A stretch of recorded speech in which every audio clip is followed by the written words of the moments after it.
Thanks for checking out this module on writing and publishing for the American Epilepsy Society. I'm Robert Gross. I'm at the University of Rochester, and I'm the editor-in-chief of the Neurology journals. I want to spend a little bit of time going over with you some of my perspectives on writing and publishing. That's as a researcher, author, and currently as an editor. Hopefully this will inform your efforts to have better publications and perhaps to be a better reader as well. My disclosures are listed on this slide.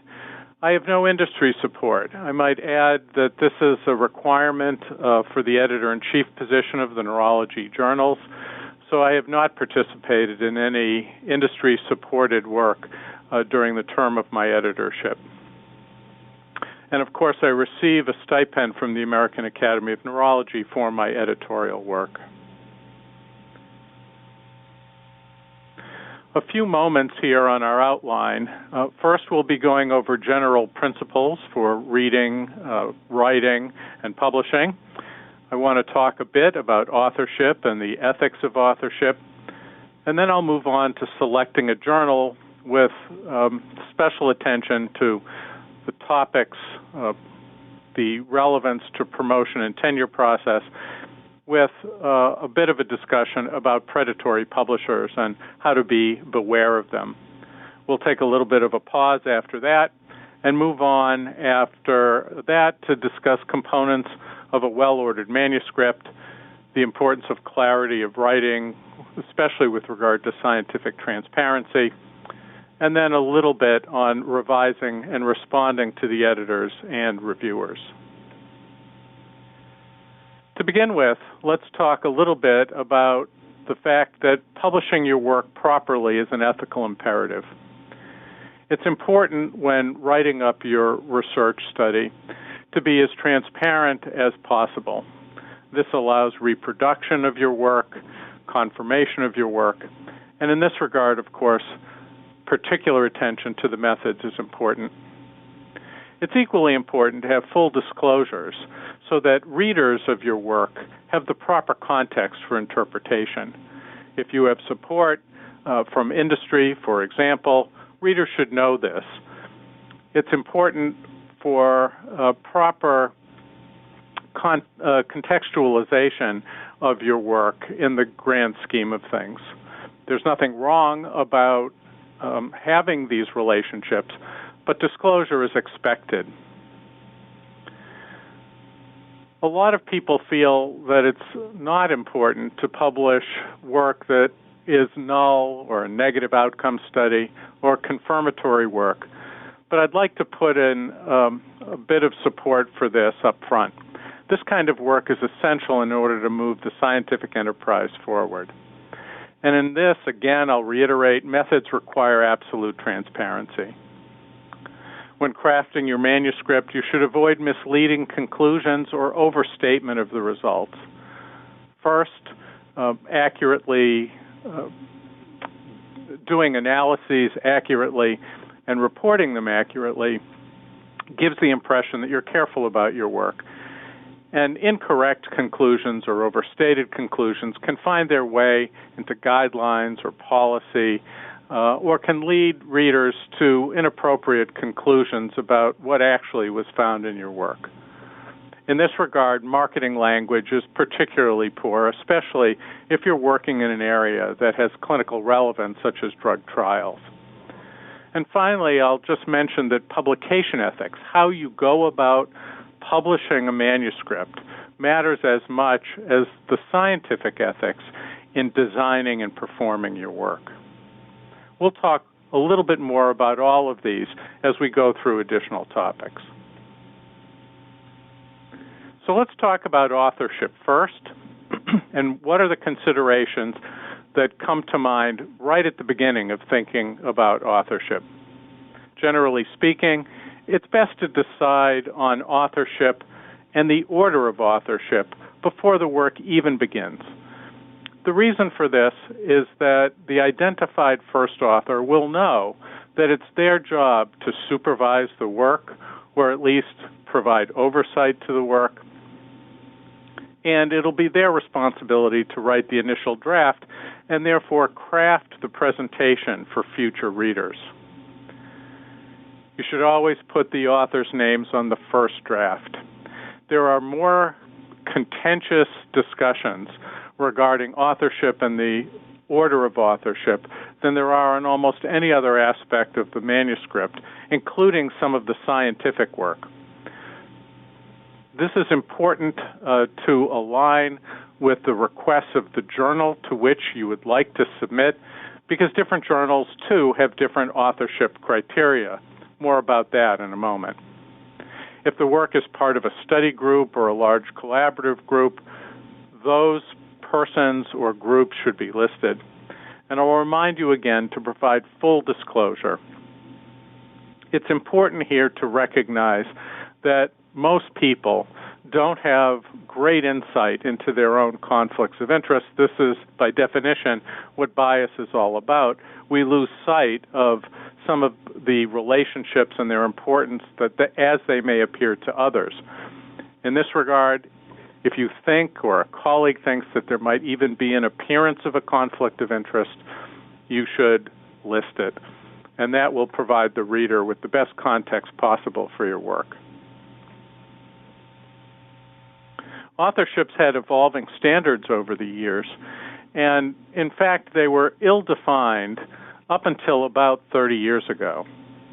The International Committee of Medical Journal Editors, or the ICMJE, got together some authorship criteria and has been evolving them over the past couple of decades. In the late 1990s and 2000, most major journals developed authorship criteria based on what the contribution was to a particular research study and to the writing of the manuscript. As an example of this, in 2007, Neurology added requirements for all contributors, including industry and paid-for medical writers. And I'll be going over a little bit of our thinking in that regard in a moment. Before going there, I want to review the ICMJE criteria for authorship. And it's worth spending a little bit of time on these individual requirements. The first is a substantial contribution to the conception and design, acquisition of data, or analysis and interpretation of the data. And this is an important point here, these criteria must all be together, and the drafting of the article or revising it critically, and final approval of the version to be published. For the ICMJE, those not meeting the criteria should be listed in acknowledgments, but at that point, no disclosures of potential conflicts are needed. And this, of course, is not as transparent as could be. They made a specific point that acquisition of funding, data collection, and overall general supervision do not constitute authorship. So this applies often to senior members of a research group who may not be actively involved in a particular project, even though they're actively involved in the overall effort. This is worth discussing among all the authors, as it can be a contentious issue. All those designated as authors on the manuscript should qualify, and all who qualify should be listed. This is a reasonable criterion. We here at our journal, Neurology, that it's often the case that we hear from someone saying, gee, I heard that this paper got published, I should have been an author, or this was published and I should not have been an author. All these issues should be discussed in advance, needless to say. And then finally, each author should be able to take public responsibility for the work, because if they meet criteria for authorship, they should be well acquainted with all aspects of the work. I want to spend a moment on the Neurology example for authorship. We created these because we wanted to aid editors and reader in helping them to understand the roles of authors, and we felt this was not only a matter of fairness, but a public responsibility. What we wanted to specifically avoid were authors getting a byline because they're a guest author, a gift author, or a ghost author. And so our qualifications included design or conceptualization of the study, but not including supplying of reagents, tools, or necessarily even funding, or an analysis or interpretation of the data, or drafting or revising the manuscript. You'll notice the conjunction or rather than and, because we felt that we needed to be more inclusive so that ghost authors, for example, writers paid to draft the manuscript, would be included as authors. Authors must approve all versions, list their contributions in a table at the time of submission, and therefore all authors must provide a disclosure statement. And this aids readers, again, in contextualizing the work.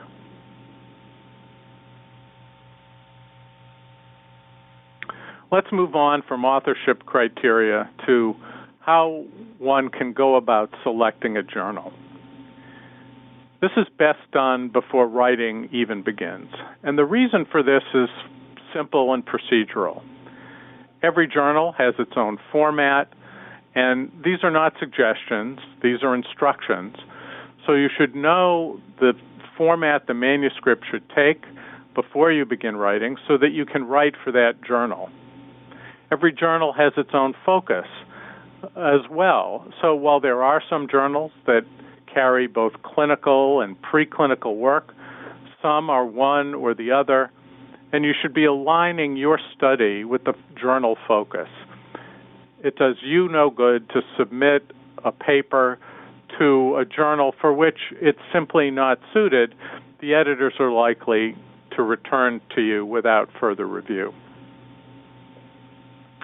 Many authors are concerned about the impact factor of a journal.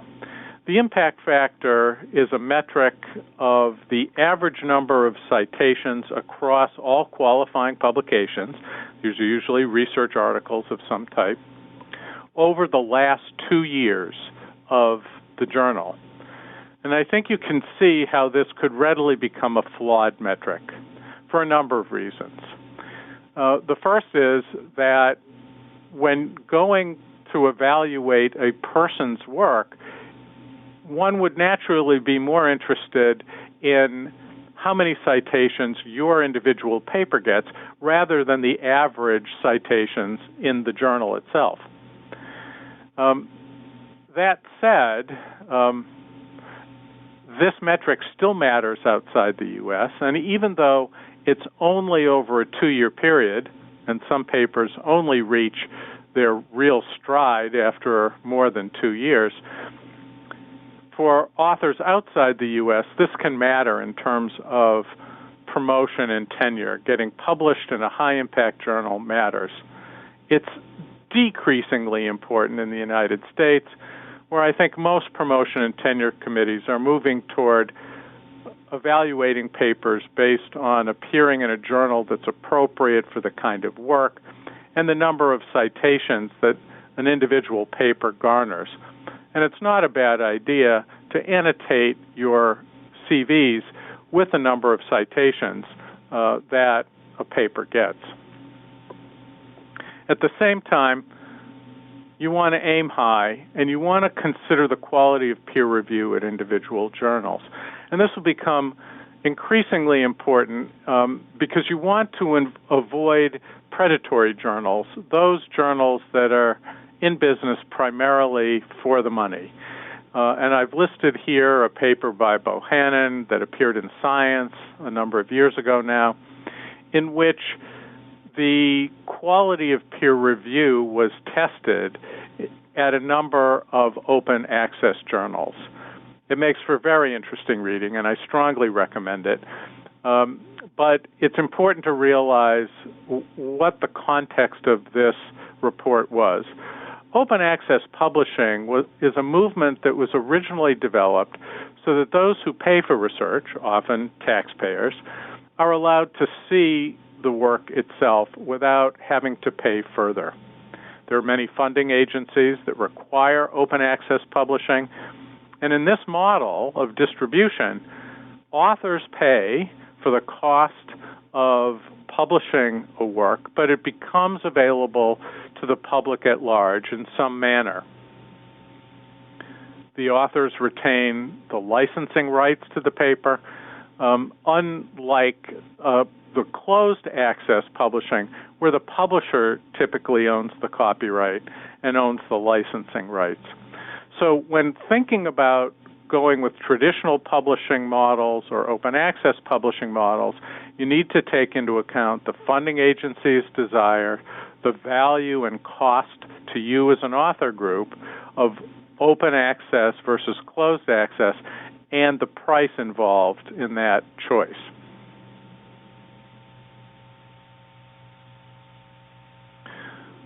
So a word here is appropriate about predatory journals.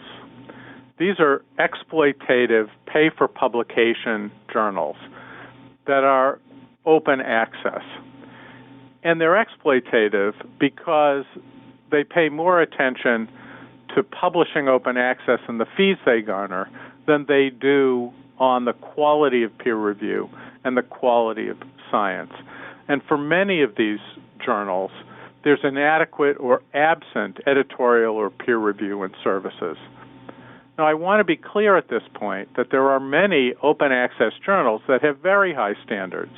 And so simply being open access as a publishing model is not a reliable indicator of whether a journal is predatory or not.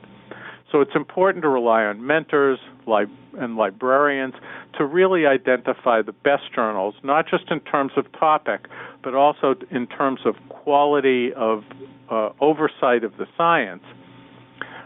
Because publishing in a predatory journal is simply poor value for money, you risk a poor reputation for your study, and you risk poor visibility because the future of these journals is not as certain as high-quality journals.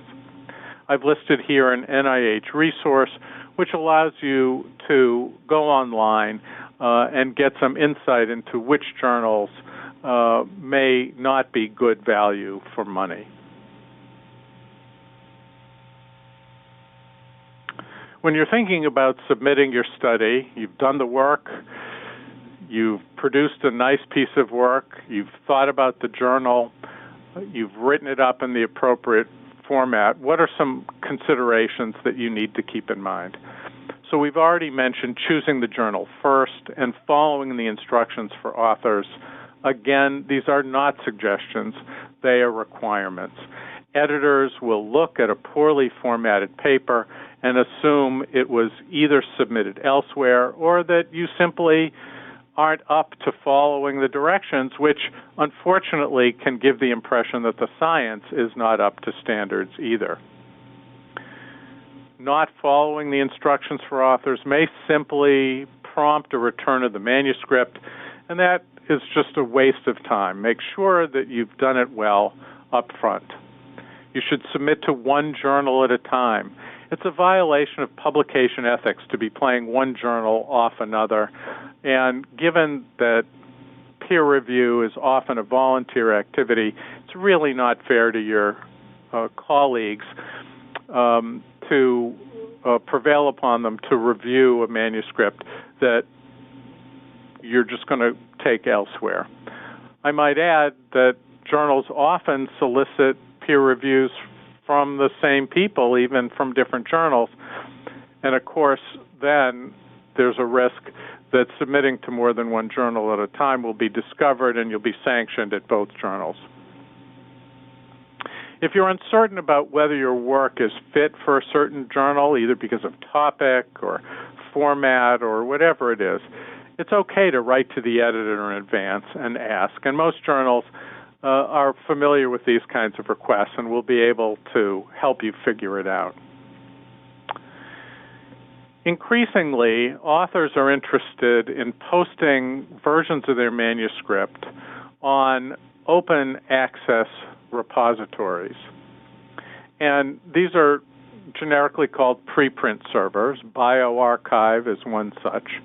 And you need to know in advance whether the journal you're submitting to is willing to take a paper that's been posted publicly on a preprint server, because many journals have a policy against publishing pre-published work. And even though this isn't peer-reviewed pre-publication, some journals may not allow submission with a previously posted manuscript. And finally, and I'll continue to emphasize this, be meticulous. Again, if you're not, reviewers, and that includes editors, may assume your study is not carefully done, even though your study itself may be meticulously done, but you want it to be meticulously prepared and presented as well. Let me sidestep for a moment and talk a little bit more about preprint servers. Again, these are open access repositories of manuscripts. Physicists have been posting manuscripts in what they call archive for decades now. And this is an opportunity for physicists to review ongoing work, comment on it, and help contribute to a larger effort. Now, for physicists whose experiments can cost millions and millions of dollars and can require hundreds of collaborators, this is a perfect method for refining work as it's ongoing. Recently, BioArchive has been launched by the Cold Spring Laboratory, and this is a repository for biological studies, and this has been growing exponentially. Both of these repositories allow open commentary on the work. So anyone can go and look at these papers and comment on it. And of course, this isn't like peer review, even though it's a form of peer review, but you may or may not be getting comments from an acknowledged expert in the field. Nevertheless, it could help inform your work. You could go back and revise and post another version of the manuscript. So that's one advantage of a preprint server. Another is to establish the priority of your observation. If you've posted in a preprint server and this clearly predates another group's similar observation, you can point to that as evidence that you were first in field. The repositories are vetted for format loosely. These should be full manuscripts, but they are less vetted for rigor. So again, the point here for submission to a traditional journal is that for some journals, this may constitute prior publication and disallow submission. Neurology just recently allowed submission of manuscripts that had been previously posted on preprint servers because we, frankly, didn't want to disallow the possibility of getting a good paper. There is a biomedical archive server in development, but because of the ethical nature of biomedical research, this is taking a little bit longer to figure out what the ethical constraints will be for posting and vetting. Moving on to some other submission considerations.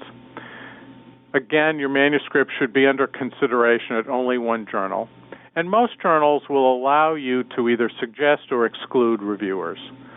And this is important, but there are a couple of points to keep in mind. This has become an increasing source of fraud. Some author groups have actually paid reviewers. They list them and then pay them to provide a good review, or they provide the false name of reviewers that direct back to themselves, so they write their own reviews.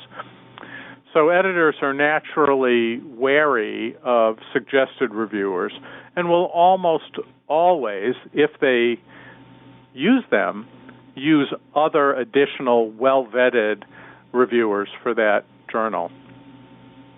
It's important to exclude people if there are substantial conflicts. They're your relatives. They are known to disagree with you completely in the field. That's all right. but it's best to suggest for expert input and not just for a friendly review. I might say at this point that from an editor's perspective, most authors don't always know who their friends are, and so what you want is the best review for your work so it'll be improved prior to publication. Those are the best people to suggest, unless they have a conflict, in which case they should be excluded. Cover letters are useful. There's often a requirement for attestations of various sorts in cover letters, but otherwise keep them simple. You should be making the statement for your science in the paper itself, and most editors and reviewers will be focusing on the work itself more than the cover letter. Let's move on to think about key components of a manuscript. In this section, I want to review some of the nuts and bolts of assembling parts of the manuscript and how to think about them. The most read parts of a manuscript, not surprisingly, are the title and the abstract.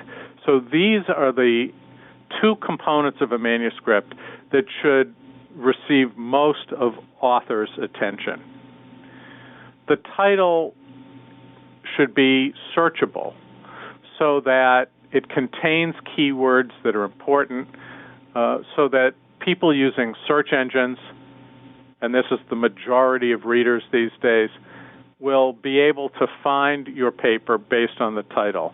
This is not the time to be clever or to have analogies or references to works of literature or movies or TV shows. Readers prefer declarative statements, not questions. Investigators like question titles because that's what got them interested in the work, but readers want a statement of either what the study is about or what the study concludes.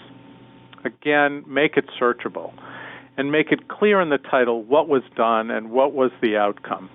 Many journals have space requirements for titles, so please pay attention to that and be respectful of the journal requirements. The abstract is the other most read item, and this needs to be revised along with every revision of the manuscript. It just confuses readers and annoys editors and reviewers when the abstract says something different than what's in the paper. Make sure you revise it along with the body of the manuscript itself. Provide data in the abstract, not just a general statement of the results. This changed this way, that changed that way. Be specific. Provide statistical measurements, p-values, confidence intervals, whatever they are. And then in your conclusion, say why the work is important. It's less important in my view, and this is a personal view, but also a style point for Neurology, the journal, that we don't want authors to make priority claims. Being first in a field is admittedly important, but it undercuts the importance of the observation itself. Why is your observation important to the field? Maybe because it's first, but more likely because it allows the field to advance. So be clear about what the importance of the work is and try to avoid priority claims. The introduction need not be long. It should be short. This is not the time to review the entire field and show how well read you are. What's the gap in the literature that you seek to fill, and how are you going about filling it? Provide a hypothesis. If this is a hypothesis testing study, if it's exploratory, say so.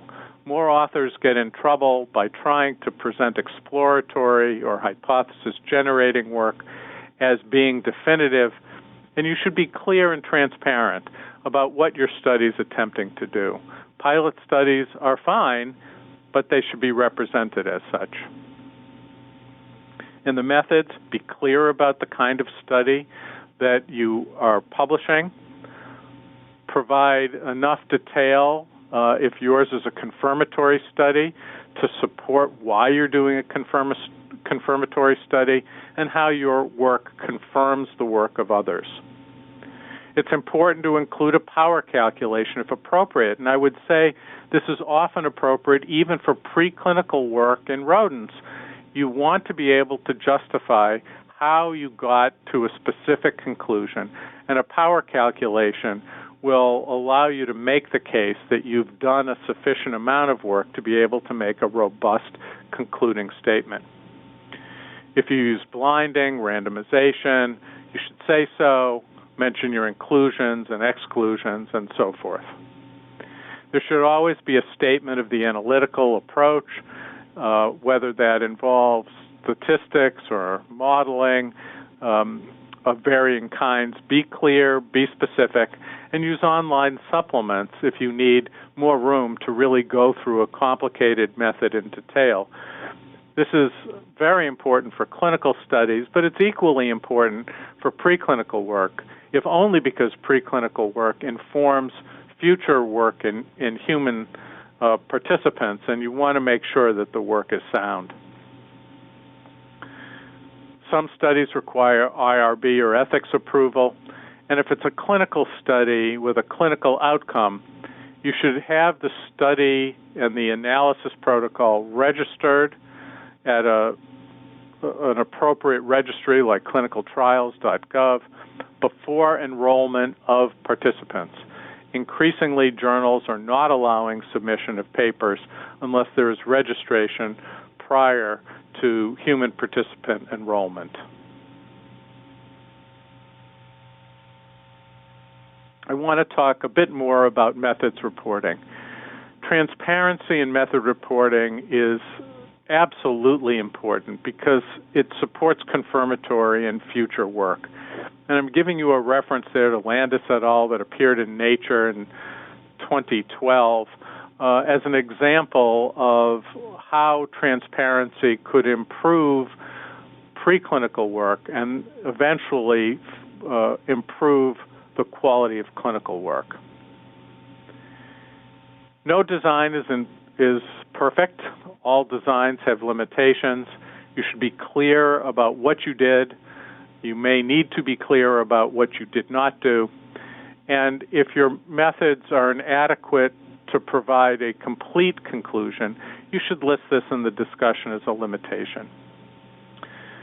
There are common reporting omissions that are troublesome in terms of trying to reproduce the work. So sample size estimation is one that I already mentioned. Randomization and blinding, this is a requirement for clinical studies, but even preclinical work would benefit from randomization and blinding, or at least a statement about whether it was done or not and how it was done.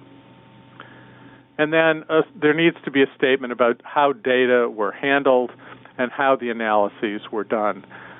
Were those reviewing an outcome measure blinded to the clinical condition of the participants, as an example? This matters equally for preclinical and clinical studies. So many compounds that enter clinical trials fail, at least in part because of inadequate preclinical studies and preclinical reporting. And again, I refer you back to the Landis article that makes a much more complex argument regarding this than we can go into here. Some journals require reporting of sources of materials, reagents, cultures, and so forth, because this is critical to reproducibility. So for those of you thinking about publishing preclinical work, pay attention to this and include this sort of information. Of course, if it's required, you would be in any event. Just a word about methods reporting and checklists. Checklists are valuable, especially for clinical trials, and I've listed many of them here for different kinds of studies. The value of checklists for authors is that it allows you to make sure that what you're writing contains all the information that's considered best practice for your kind of study. So for a randomized clinical trial, the consort guideline, which I'll show you in a moment, goes through all sorts of criteria that should be listed in the manuscript. But there are checklists for others. The value for the reader, and initially I mean editors and reviewers, is that they can look at the checklist and make sure that the manuscript as submitted conforms to the requirements for best practices. The reader, of course, would not have the original checklist at hand, but then could be reassured that if the journal uses these checklists, that paper will contain the important information to validate the results. Here's the first page of the consort checklist, and there are a number of sections, as you can see, title and abstract, introduction, methods, and so forth. And there are specific comments about particular methods, and then the author should list the page on which that is reported. So, for example, blinding is an important metric that needs to be listed, and it should be included in any good manuscript that requires the consort checklist. Here's the second half of the checklist. And you can see that it follows the format of a paper, results discussion, other information, and so forth. Statistical methods is particularly important. And every paper, whether preclinical or clinical, should have a statement about limitations, generalizability, and interpretation. And then there's other information, registration, protocols, funding, and so forth, all very important. So let's return now to the key components of a manuscript, continuing now with results. You want to keep the results short, to the point, minimize redundancy, provide the key values of the data set in figures or tables, and then provide measures of robustness, p-values, and confidence intervals.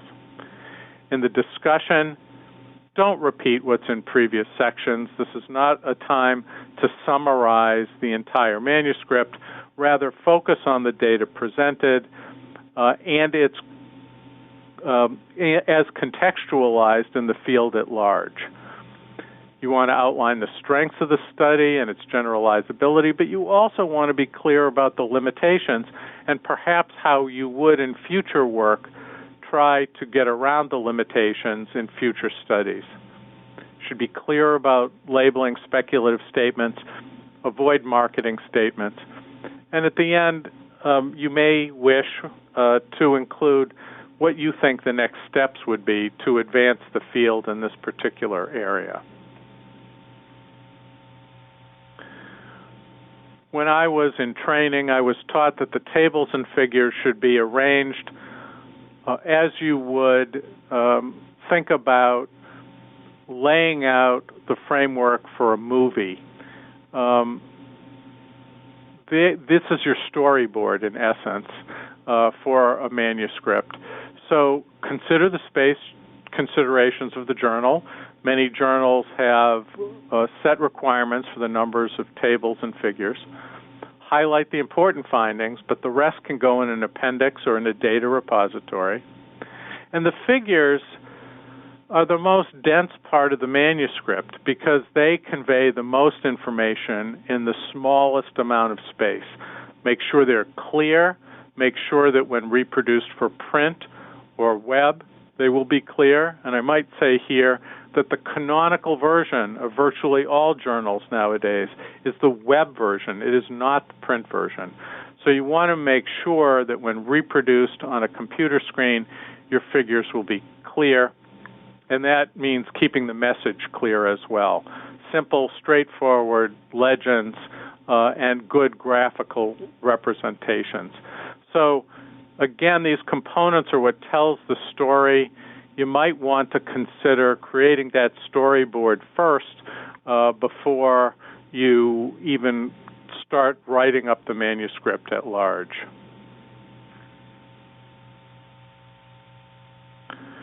Let's move on to think about references and other parts of a manuscript.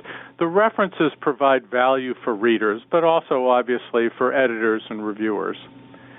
primary references are best rather than reviews or abstracts.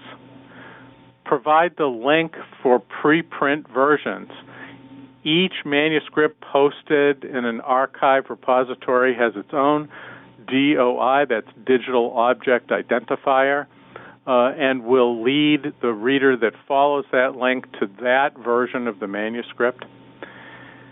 And I want you to think about citing the journal to which you're submitting. There are a couple of reasons for this, besides the obvious that editors and reviewers like to see that, but it's assurance that you're submitting to a journal that likes material of the type you are submitting.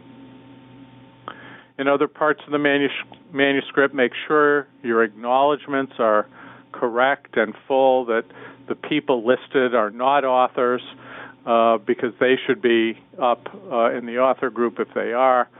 Make sure a study group is acknowledged if not listed in the authorship, and make sure your disclosures are complete. Most journals now are using software to look for the possibility of plagiarism, including self-plagiarism. So I urge you to make sure that you're not copying others or yourself.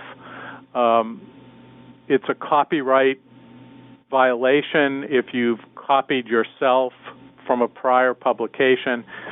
And while recognizing that it can be difficult to write methods in really different ways, journals will check. So you want to make sure that you've thought about this in advance.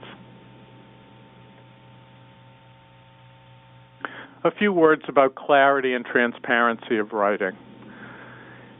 If your message isn't clear to the reader, you've failed an ethical imperative.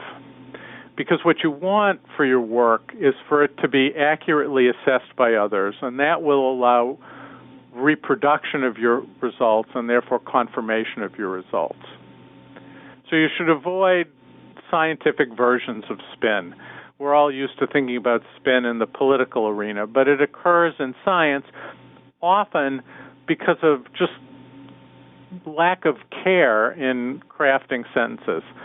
So you want to make sure your citations are correct, and you don't want to give false impressions of the utility of your work so that others, clinicians, insurers, policymakers, don't get the wrong impression. So I've listed here some types of spin. This is far from an inclusive list.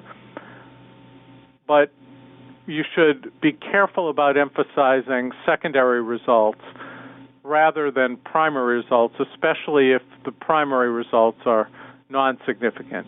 If you've powered a study for the primary result, you should keep your emphasis on the primary result and present your secondary results as exploratory or at least preliminary.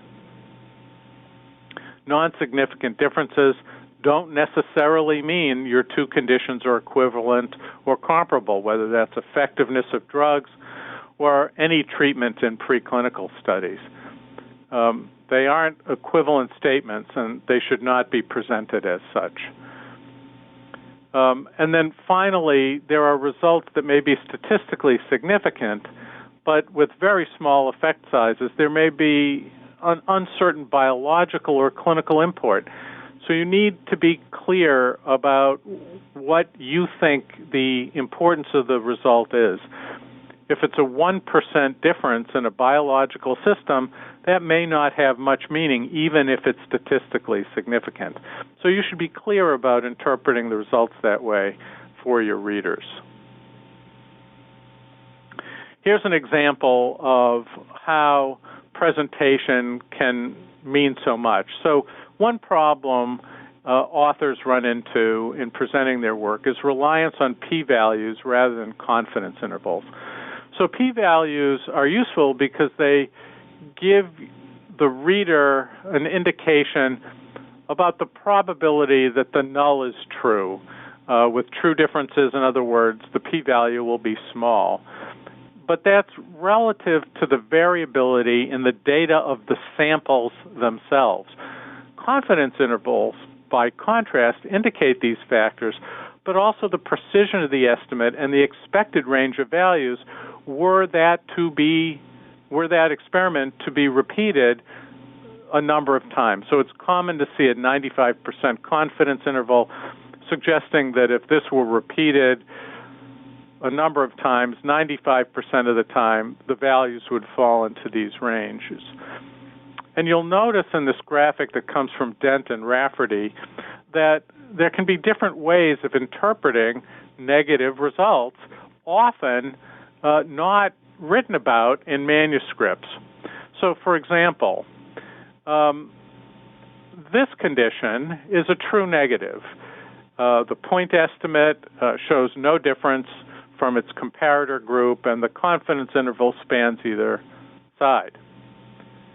We have no trouble saying that this condition is statistically significant in favor of the control, or this condition that it's statistically significant in favor of the new treatment, the D values being the expected difference that is meaningful. But there are a whole number of inconclusive results, either because the point estimate is on the null or the confidence intervals span the null.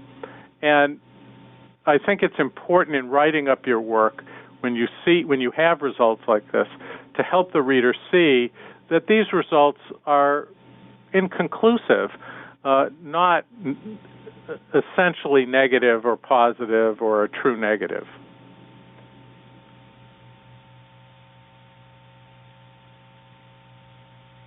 In thinking about your results, you should be encouraged to publish null or confirmatory studies.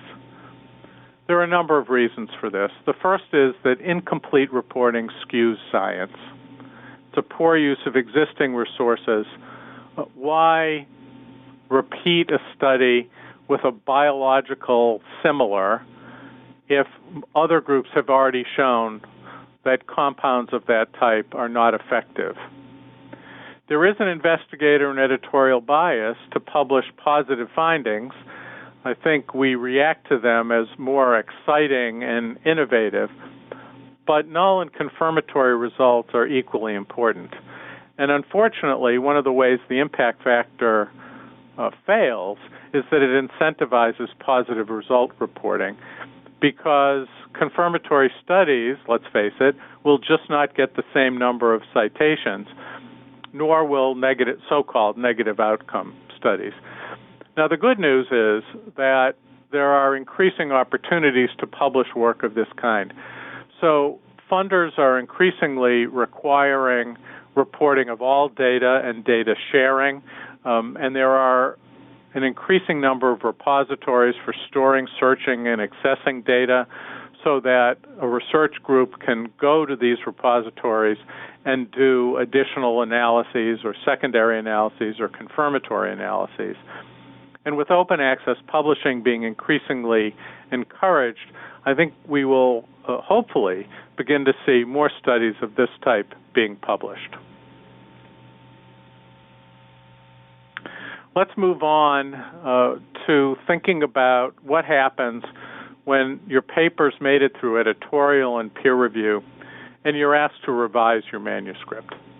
Well, my first rule is to be meticulous in revising and responding as you were with crafting the manuscript initially. Every reviewer and editor's concern should be addressed. If they're asking for extra work, do it. If errors or missteps have been identified, fix them.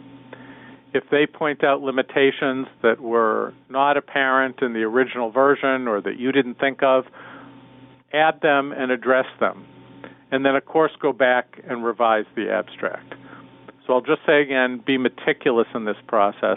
It's really important to make sure that you check every box, so to speak, when it comes to submitting a revised version of your manuscript.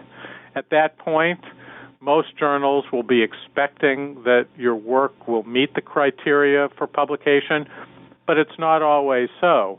So it pays to be as careful as possible. When you're responding to the reviews, be polite, gracious, humble, and thankful. This is not the time to criticize reviewers for being inattentive, inexpert, or whatever impression you might have gained that's negative. When responding with that tone, with a positive tone, be organized. Quote the reviewer's concern. And then below that, clearly identify your response, indicate what was changed in the manuscript and where. Many journals require tracked or highlighted manuscripts. That is invaluable to editors and reviewers checking the revision of your work. You should think twice, maybe 3 times, about ignoring a request to change your manuscript. If you've chosen to make no revision, you need to carefully state your justification for doing so. Reviewing is a human process. There are errors that can happen. If a reviewer simply missed your point and it's already in the manuscript, say so, but again, politely. The final goal here is to impress upon reviewers and editors that you've been responsive and that the study is improved as a result, which, after all, is the goal of writing it up, and for the editors and reviewers, too. We want to be able to publish the best work that we can. What about a rebuttal? If your paper has been returned either before or after peer review, this presents a difficult stage for the authors. Do they move on to another journal? What do they do? I might add as an aside here that if you decide to move on and revise to submit to another journal, you should probably take into account what the reviewers at the first journal said and make appropriate revisions, because it could go back to some of the same reviewers, again, not planned, but there are so many experts that review, and you don't want to appear not to have taken account of the prior suggestions. Most journals' decisions are final, so think carefully about this. Most journals receive many more submissions that can be published. Your work may be decent, but for a number of reasons, just not reach the overall priority needed to be published. Not all work's best suited for the journal. I've mentioned that earlier. And some work is more important for the field or newsworthy, if you will, and those may take priority. Rebuttals to the editor should be unfailingly polite. Outline the concern. Is there reviewer bias? Was there reviewer error? Outline your proposed solution and recognize that the editor may have already considered all of these points. So before sending a rebuttal letter, think carefully about whether you want to do so and think carefully through how you're going to make the best case to make the editor reconsider that decision. So we've gone through a number of factors in thinking about a manuscript. We've thought about what journal to submit to. We've talked about general principles and the ethics of authorship, selecting a journal, components of the manuscript, and so forth. So I just want to take a moment or two to go through some final thoughts as we wrap up here. The best way to publish a good publication, obviously, is to adhere to sound scientific procedure. This almost goes without saying, but it's important to note in this context. Put the same care into your writing that you put into your study. Be transparent. Disclose fully. Follow the journal rules. And violations of scientific or publication ethics really can have dire consequences. Authors can be banned from publishing in a particular journal if the violation is severe, scientific fraud, or clear violation of publication ethics. Chairs of departments, deans of schools can be notified, and the consequences obviously can be highly negative for one's career. You really don't want to go there. a few more thoughts as we wrap up. Clearly, participating in scientific endeavors is enormously rewarding, and that's true whether you're in a basic or fundamental field, preclinical, clinical, community-based, whatever the level of research you're doing. It's well worth the effort, and it advances our knowledge base and ultimately leads to greater scientific insight and potentially to help with patients. Curiosity and creativity, therefore, have an important role in great science and should not be ignored. But at the same time, following sound procedures will enhance the robustness and value of your work, not just as a work in and of itself, but as it relates to the field and how it advances the field. For junior investigators, find good mentors and be a good mentee. This is the best way to do good work and publish well and advance in your field. So the final message is to do well by doing good work, and then that will lead you on a path to success. I hope these thoughts have been helpful and that your participation in this program was useful to you. Thanks for your attention.